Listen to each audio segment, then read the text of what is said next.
तुझा रिझल्ट केव्हा लागणार आहे बे? पप्पा या महिन्यामध्ये नशी आहे. मला तर वाटते आमदार रिझल्टच नसे लागणार. भोसडीच्या बापाला चुत्या बनवतेस का बे? अगं नाही का बाबा, डेंग्याने सांगून ठेवलं नाही आज रिझल्ट लागणार आहे म्हणून. भोसडीचा डेंग्या. अबे दोस्त होच का दुश्मन बे? बे लवकर सांग, लागला का निकाल तुझा? नाही बाबा, 1 वाजता लागणार आहे. पास होशील का नाही? कोणाला माहित. हा? होतो पास होतो. नापासही झालो तरी कोणती मोठी गोष्ट आहे का?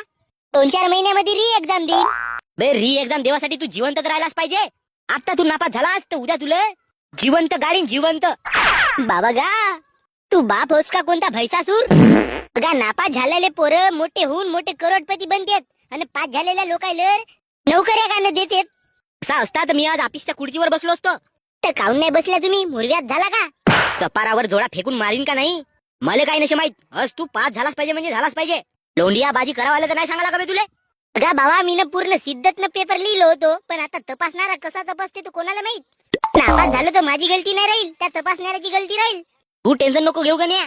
ऑनलाईन एक मोठी सलाख बनवून ठेवला ना, आता तिले लोहाराकडे पाझरवाले दिला. नापास झालास तर तुझ्या ढुंगणात ते सलाख कुचक्या हो.